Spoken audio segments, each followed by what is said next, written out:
Hello and नमस्कार all of you. कैसे हैं भैया आप सभी लोग। आशा करता हूं आप सभी लोग स्वस्थ होंगे, दुरुस्त होंगे और अब अपनी तैयारी करनी शुरू भी कर दिए होंगे। मैं Abhishek Sharma, selected in SSC CGL CHSL, स्वागत करता हूं आपका अभी मैथ्स यूट्यूब चैनल पर। जैसा कि आप लोग सभी जानते हैं, एसएससी सीजीएल 2022 का नोटिफिकेशन आउट हुआ। बहुत सारे रिफॉर्म्स आ गए, बहुत सारे चेंजेस आ गए। ठीक है, एग्जाम पैटर्न चेंज हो गया। तो उसका फायदा होगा या नुकसान होगा, आज इस वीडियो पर बात करेंगे। रिफॉर्म्स जिसकी लंबे समय से मांग चल रही थी, क्या ये वही रिफॉर्म्स हैं या इनमें अभी और भी कोई गुंजाइश थी, इधर से उधर कुछ किया जा सकता था। ठीक है, और किस तरीके से ये जो रिफॉर्म्स हैं वो फायदा देंगे बच्चों को। ठीक है, नुकसान तो दे ही रहे हैं। नुकसान किसको दे रहे हैं? नुकसान दे रहे हैं टीचर्स को। ठीक है, अच्छे खासे टीचर्स को नुकसान दे रहे हैं। मैथ्स के जितने भी टीचर हैं उनका मतलब समझ सकते हो आप, पूरा का पूरा मार्केट खत्म कर दिया एसएससी ने। ठीक है, तो नुकसान तो इनका है, लेकिन फायदा किसका है? बच्चों का है। ठीक है, किस तरीके से है मैं बताता हूँ आपको। हमारी आगे की जो कॉन्वर्जेशन होगी वो पूरी पूरी रिफॉर्म्स के फायदे या नुकसान के बारे में होगी। तो थोड़ी सी वीडियो रखेंगे, 5 से 7 मिनट की। एक बार देखना, समझना, और चीज़ें अगर अच्छी लगे तो प्लीज़ वीडियो को लाइक का बटन ज़रूर दबा देना और चैनल को सब्सक्राइब करना ना भूलें, जिसका नाम है अभी maths YouTube channel. SSC CGL 2022 का नोटिफिकेशन कल आउट हुआ। सबसे पहले मैं 1 मिनट में पूरा मेन पॉइंट आपको बता देता हूँ कि क्या क्या चेंजेस थे जो आपको पता होने चाहिए। ठीक है, जल्दी से बताते हैं। ठीक है, देखो जी, जैसा कि मैंने जो अपनी पिछली वीडियो में बताया था, एसएससी सीजीएल नोटिफिकेशन आउट होने के बाद मैंने विस्तार से चीज़ें बताई थी, लेकिन उस वीडियो में एक दो चीज़ें रह गई थी। ठीक है, एक बार मैं ग्लिम्स दे देता हूँ पूरा। एसएससी सीजीएल 2022 का नोटिफिकेशन कल आउट हुआ और जिसमें चीज़ें क्या थी, जो मेन चीज़ थी। सबसे पहली चीज़, टीयर 1 जो हो गया क्वालिफाई नेचर में हो गया है। टीयर 1 में आप चाहे 200 में से 200 ले आओ, 200 में से 225 ले आओ, या 200 में से 130 लेके आ जाओ। जो भी प्री की कट ऑफ होगी उसके अकॉर्डिंग आपका टीयर 1 जो होगा सिर्फ और सिर्फ क्वालिफाई नेचर में होगा। मतलब आईबीपीएस का जितने भी पेपर होते हैं, या बैंकिंग के, अवेयरनेस के, या इंश्योरेंस के कितने भी पेपर होते हैं, उनमें सभी में प्री जो होता है वो सिर्फ और सिर्फ क्वालिफाई नेचर होता है। प्री क्वालिफाई करने के बाद सिर्फ और सिर्फ आप टीयर 2 देने जा सकते हो, इसके अलावा कुछ भी नहीं है। ठीक है, तो टीयर 1 क्वालिफाई नेचर हो गया। ठीक है, उसके बाद वैकेंसी जो है वो 20,000 प्लस बताई गई है, 20,000 प्लस बताई गई है। और उसके बाद उन्होंने बताया कि वैकेंसी जो है आगे चलकर आ जाएंगी। ठीक है, अगर हम बताएं कि 27 प्लस की एज, क्योंकि आप लोग सभी जानते हैं, कई बच्चे बोल रहे हैं कि सर मेरी 31 साल की एज है, कि मेरी 30 साल की एज है, क्या मैं पूरी 20,000 वैकेंसी पर फाइट करूंगा? नहीं भी, बिल्कुल भी नहीं। 27 और 28, आई थिंक 27 या 28 साल तक ही आप 2800 या 4200 ग्रेड पे तक की पोस्ट का क्या कर सकते हो, फाइट कर सकते हो। 4600 ग्रेड पे जो है, अगर चाहिए, मतलब अगर आपको 4600 ग्रेड पे या 2800 ग्रेड पे चाहिए, तो आप 28 साल के बाद नहीं फिल कर सकते। 32 साल के बच्चे जो हैं, मतलब 28 से प्लस या 27 से प्लस और 32 साल तक, आप सिर्फ 4600 पे फाइट करोगे, 2800 4200 पे फाइट नहीं करोगे। और मोस्ट प्रोबेबली 4600 जो है वो वैकेंसी पुराने सालों जितनी ही हैं, उसमें कोई चेंजेस नहीं आएंगे मोस्ट प्रोबेबली।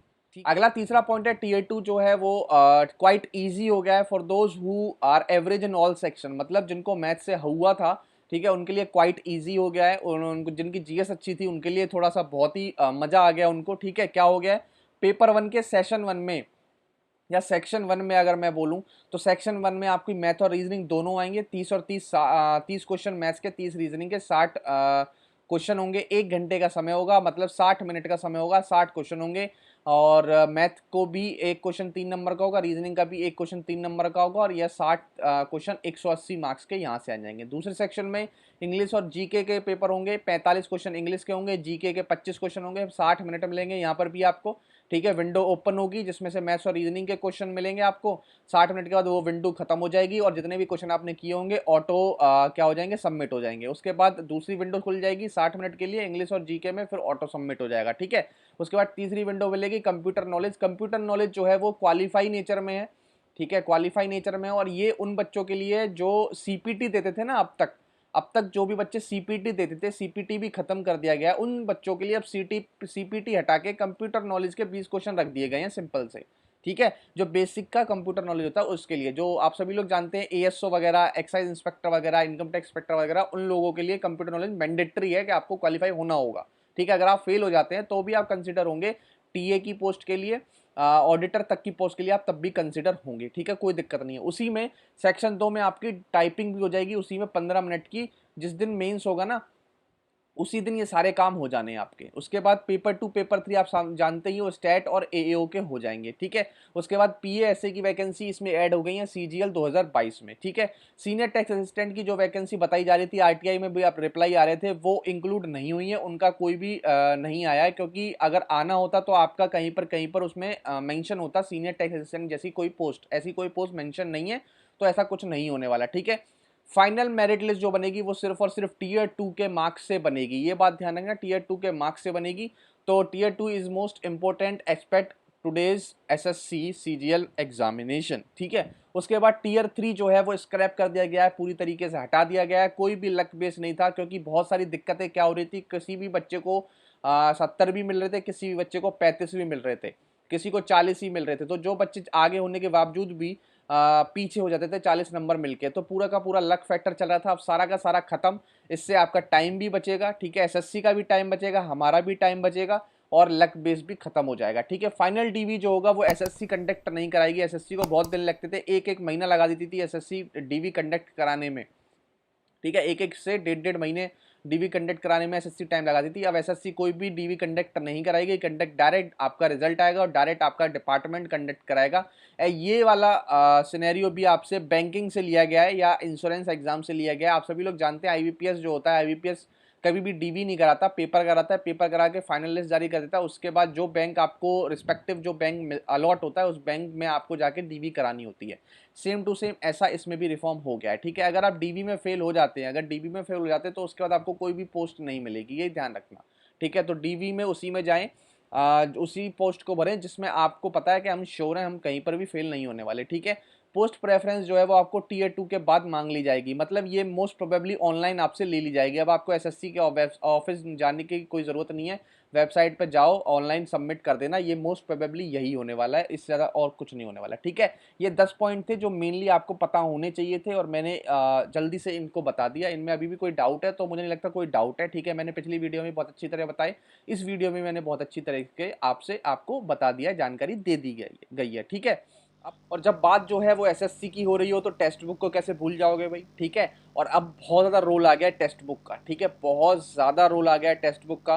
और मैं ये बता दूं कि सबसे पहले जो एसएससी के टीयर 2 पैटर्न में जो चेंजेस आए हैं वो सबसे पहले टेक्स्ट बुक रिफॉर्म करके लेके आएगा। मेरी बात भी हो गई है टेक्स्ट बुक वालों से, बहुत जल्दी रिफॉर्म होने वाले हैं टेक्स्ट बुक में, मेरे ख्याल से विद इन अ वीक ये वाले मॉक शुरू हो जाएंगे आने, ठीक है। तो बिल्कुल भी घबराने वाली बात नहीं है, टेक्स्ट बुक के मॉक जो है जिसका भी पास खत्म हो रहा है वो जल्दी जाइए पास जरूर परचेज करिए, क्योंकि जैसे ही वो रिफॉर्म होंगे तो इनके जो हैं प्राइस बढ़ने के चांसेस थोड़े ज़्यादा हैं, ठीक है। पहले ही बता दो, तो जल्दी जाइए, तुरंत के तुरंत पास खरीद लीजिए, हमारा कोड इस्तेमाल ज़रूर करना ना भूलना, जिसका है ABHI10, जिसमें आपको जो भी मैक्सिमम डिस्काउंट होगा वो उस टाइम आपको मिल जाएगा, ठीक है। तो जल्दी जाइए, हमारा कोड लगाइए और टेक्स्ट बुक का परचेज करिए, ईयरली पास, ठीक है। 375 रुपीज़ में इस टाइम मिल रहा है, जल्दी जाइए परचेज करिए, ठीक है। अब चीज़ें क्या है, अब कई बच्चों का मानना है कि ये रिफॉर्म गलत है या सही है, ठीक है।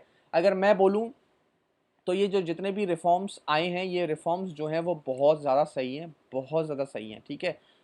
बहुत अच्छा काम किया है एसएससी ने, गुड वर्क एसएससी, ठीक है। एसएससी ने बहुत ज़्यादा अच्छा काम किया है।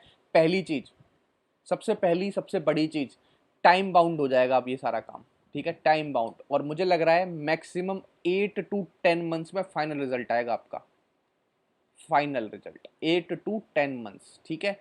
कैसे, इसका भी मैं आपको बताता हूँ कैसे। देखो दिसंबर में जो है दिसंबर में जो है वो प्री होना है, ठीक है, पूरे दिसंबर भी प्री चलेगा, तो उसके बाद आप मान लो जनवरी छोड़ो, फरवरी छोड़ो, मार्च लास्ट या अप्रैल में आपका मेंस कंडक्ट करा लिया जाएगा, ठीक है। मेंस होगा, पूरे दिन एक दिन में सारा काम हो जाएगा। क्या मेंस पे ही कट ऑफ बनेगी, टीयर 1 में क्वालिफाई हो गए, आप मेंस देने आए, मान लीजिए अप्रैल में अगर आपका मेंस होता है, ठीक है, आपने मेंस दे दिया, मेंस में आपके सेक्शन 1 सेक्शन 2 सेक्शन सारी चीज़ें हो गई, ठीक है। 2 या 3 दिन में मेंस खत्म हो जाएगा, क्योंकि एक दिन में तो वो सारा पेपर हो जाएगा, दूसरे दिन स्टैटिस्टिक और डब्ल्यू का एग्जाम हो जाएगा, ठीक है, खत्म होगा सारा काम। टाइपिंग भी उन्होंने करा ली आपकी, ठीक है, सब कुछ करा लिया, आप कुछ नहीं, अब सिर्फ फाइनल रिजल्ट जारी होगा, जितनी वैकेंसी है उतने का रिजल्ट जारी हो जाएगा बस, उसके बाद कुछ भी नहीं होने वाला। या ऐसा है कि डीवी के लिए रिजल्ट जारी हो जाएगा, कि डीवी करने के लिए रिजल्ट जारी हो जाएगा, ठीक है। उसके बाद मान लो अप्रैल में मेंस दे दिया, तो मई, जून और जुलाई, मोस्ट प्रोबेबली जुलाई में जुलाई नहीं तो अगस्त या सितंबर भी अगर आप ले लो ना, सितंबर तक आपका फाइनल रिजल्ट आपके हाथ में होगा। तो ये आप सोच सकते हो कितना फास्ट, मतलब सितंबर अभी चल रहा है तो with in 12 month from the notification आपको आपके पास जॉब होगी, और आपको उसके बाद जो डिपार्टमेंट है ना वो भी जल्दी बुलाएगा, ठीक है, डिपार्टमेंट भी जल्दी बुलाएगा, ये बात भी करना, क्योंकि डोजियर एसएससी के पास नहीं है। अब डोजियर वाला सिस्टम नहीं होगा कि एसएससी डोजियर भेजेगा तब डिपार्टमेंट एक एक करके कॉल मिलाएगा, नहीं, एसएससी सिर्फ रिजल्ट भेजेगा और डिपार्टमेंट सीधा सीधा डायरेक्ट बुलाएगा जल्दी से जल्दी, ठीक है, डोजियर का भी कोई चक्कर नहीं होगा। समझ रहे हो मेरी बात? तो सबसे बड़ा रिफॉर्म तो ये हुआ, ठीक है। दूसरा सबसे बड़ा रिफॉर्म जो मेरे हिसाब से हुआ, दूसरा रिफॉर्म ये हुआ कि अभी तक क्या हो रहा था, जैसे मान लीजिए एसएससी के बच्चे हैं जो एसएससी देते हैं, एसएससी सीजीएल, जब तक उन्हें ड्रीम पोस्ट नहीं मिलती वो देते रहते हैं पोस्ट। मैं ये नहीं कह रहा अब नहीं देंगे, अब भी देंगे वो बच्चे, ठीक है, अब भी देंगे। लेकिन क्या है, अब ये सारे बच्चे, मान लीजिए जो बच्चा सेलेक्टेड भी है, ठीक है, और जो बच्चा अभी अभी ग्रेजुएशन करके निकल के आया है मान लीजिए, ठीक है, अब ये दोनों बच्चे जो हैं वो सेम पोजीशन पर खड़े हुए हैं, ठीक है, सेम पोजीशन पे। इस बच्चे को भी मेहनत करनी पड़ेगी इस पोजीशन पे आने के लिए, जो एसएससी को क्रैक करेगा इस बच्चे को भी मेहनत करनी पड़ेगी इस पोजीशन पे आने के लिए, ठीक है। हमेशा एज तो सेलेक्टेड बच्चों को रहता ही है, क्योंकि उन्होंने जिस तरीके की तैयारी करी है वो तो बात अलग है, ठीक है। बट सेलेक्ट होने के बाद ना, जब आप आदमी जॉब करता है तो उतनी तैयारी नहीं कर पाता, ये बात आप सभी जानते हो। और जब नया पैटर्न बन जाए, ठीक है, चीज़ों को नई तरीके से समझना पड़ जाए, ठीक है, नई तरीके से सोचना पड़ जाए, तो सारी चीज़ें फिर बहुत ज़्यादा चेंज हो जाती हैं। तो इसकी वजह से क्या हो रहा था कि पुराने बच्चे बहुत ज़्यादा सेलेक्ट हो रहे थे, ठीक है, पिछले 3 साल से, मतलब 3 साल से पुराने बच्चे का इतनी भरमार हो रही थी कि 2018 में जो टॉपर थे वो 2019 में भी टॉपर बने, वो 2020 में भी टॉपर बनने के लिए चले गए, 2021 में भी टॉपर बनने के लिए चले गए, वो टॉपर पे टॉपर बनते चले जा रहे हैं, ठीक है। आप लोग जानते ही होंगे बहुत सारे बच्चे ऐसे हैं जो ऑल इंडिया रैंक सेकंड इसमें लाए, इसमें 5 ले आए, इसमें आगे चल के और अच्छी अच्छी रैंक ले आएंगे, ठीक है। तो उन बच्चों की देखो खत्म तो होने वाला है नहीं, लेकिन अब क्या होगा, अब चीज़ें थोड़ी चेंज होंगी। मैं ये नहीं बोलता कि अब वो बिल्कुल ही बंद कर देंगे, नहीं, बट चेंजेस आएंगे अब, ठीक है। अब बच्चे को नहीं लगेगा, अब वो सोचेगा कि पैटर्न तो चेंज हो गया, क्यों मैं इस लफड़े में पढ़ूँ, मैं जॉब मेरी है, चल रही है बढ़िया, मैं अपने कर रहा हूँ, ठीक है। तो इससे ये वाली चीज़ भी बहुत ज़्यादा होने वाली है। तीसरी चीज़, तीसरा मैं बताना चाहूँगा डीमेरिट, ठीक है। डीमेरिट बताना चाहूँगा, डीमेरिट में जो गड़बड़ हो गई ना, वो गड़बड़ हो गई भाई साहब, एसएससी के जो कोर्स बेचते थे ना, मैथ्स के जो कोर्स बेचते, उनसे उनके साथ बहुत नाइंसाफ़ी हो गई। क्या नाइंसाफ़ी हो गई, इन लोगों ने तो अपने कोर्स बेच दिए, ठीक है, 2-2 हज़ार रुपये के कोर्स बेच दिए, ठीक है, कि मे प्री प्लस मेंस 2 हज़ार रुपये, ठीक है, अर्थमेटिक प्लस एडवांस, ठीक है, जहर क्वेश्चन, ठीक है, जहर क्वेश्चन बेच दिए, ठीक है। भाई साहब जहर क्वेश्चन कैसे करोगे, ठीक है, कहाँ से करोगे जहर क्वेश्चन, ठीक है। अगर अभी भी टीचर आपको ये बताएं कि जहर क्वेश्चन करने की ज़रूरत है, तो मुझे नहीं लगता, फिर या तो आप लोगों में कमी है या फिर वही लोगों को सिर्फ अपने खजाने भरने होते हैं, ठीक है। ये तो अब आपको समझना होगा, ठीक है ना। अब ये मत सोचो कि जहर क्वेश्चन कैसे करोगे, ठीक है, जहर क्वेश्चन या टफ क्वेश्चन के पीछे अगर अब भी गए ना, तो अब कुछ नहीं होने वाला। अब आपका अब टफ ही टफ क्वेश्चन करते रहोगे, क्योंकि अगर आपको अब भी समझ में नहीं आया तो कभी भी समझ में नहीं आने वाला। अब तो समझ में आना चाहिए, 30 क्वेश्चन मैथमेटिक्स के हैं, बस 30 क्वेश्चन मेंस में, जिसके ऊपर आपकी मेरिट बनेगी। मुझे बता दो, 30 क्वेश्चन करने के लिए क्या आपको 2000 के कोर्स की, मतलब इतने सारे क्वेश्चन करने की जरूरत है जिसमें आपको सिर्फ 30 क्वेश्चन हो? भाई साहब 30 क्वेश्चन ना, आप कोई भी एक बुक लेके आ जाओगे ना, उसमें से भी अगर आप करने जाओगे पर मिनट में, तो 20 से 22 क्वेश्चन तो आपके वहीं खत्म हो गए, कोई दिक्कत नहीं आएगी। और अगर आपने अब भी कोर्स लगाया, 30 क्वेश्चन की वजह से आपने कम से कम 5,000 क्वेश्चन कर लिए, और वो भी भाई साहब जहर वाले, तो कसम से आप जहर ही पी जाओगे। फिर उस दिन, जिस दिन पेपर होगा ना, उस दिन वो जहर ही पी लोगे, उसमें कुछ नहीं होने वाला, ठीक है। तो समझो मेरी बात को, 30 क्वेश्चन ज़्यादा बहुत बड़ी चीज़ नहीं है। और जब आप जानते हो कि 1 मिनट में आपको समय है, अगर आपको 60 क्वेश्चन, 30 मैथ्स के हैं, 30 रीजनिंग के हैं, 60 मिनट है, 60 ही क्वेश्चन है, तो पर मिनट का एक क्वेश्चन बन रहा है, ठीक है। और जहर क्वेश्चन जितने भी हैं या टफ क्वेश्चन जितने भी हैं, या कैट लेवल के, जेट लेवल के, मैट लेवल के, या पीओ लेवल के, अगर इनके क्वेश्चन आप करने चले गए ना, अगर इनके क्वेश्चन आपने तैयारी करने चले गए, तो ये क्वेश्चन 1 मिनट में एक क्वेश्चन नहीं होने वाला, चाहे वो कितने ही बताएं टीचर कि ये हो जाएगा, नहीं होने वाला, किसी भी हालत में नहीं होने वाला, ठीक है। क्वेश्चन जो होंगे वो ईजी वाले ही होंगे, ठीक है, ईजी वाले क्वेश्चन ही करने वाले होंगे, और वही कर पाओगे 1 मिनट के अंदर, ठीक है। टफ क्वेश्चन नहीं कर पाओगे, नहीं कर पाओगे, नहीं कर पाओगे 1 मिनट को, एक समय नहीं है। पहले क्या होता था, 100 क्वेश्चन होते थे, 120 मिनट होते थे, ठीक है। पर मिनट से भी ज़्यादा टाइम मिल रहा था। उसके बाद भी 100 में से कम से कम 50 से 60 जो थे वो बहुत ही वन लाइनर आ जाते थे, जो बहुत ही ईजी होता, जिसमें आप ये 50-60 क्वेश्चन मात्र से मात्र 40 मिनट में कर लेते थे। ठीक है, अब भी आपके पास 60 मिनट बचते थे 40 क्वेश्चन के लिए। अब क्या है, आपके पास सिर्फ 30 मिनट है 30 क्वेश्चन के लिए।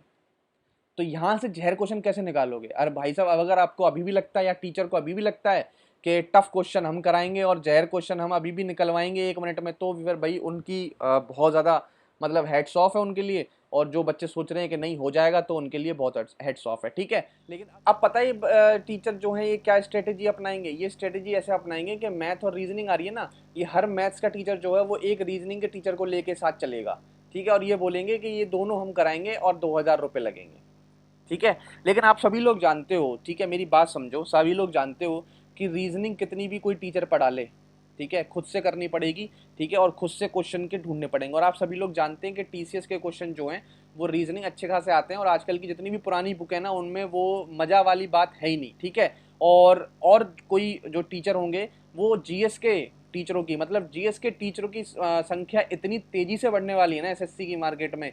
जिस टाइम पर मैथ्स के टीचरों की संख्या जितनी तेजी से बढ़ी थी ना, उसी हिसाब से जीएस के टीचरों की संख्या तेजी से बढ़ेगी।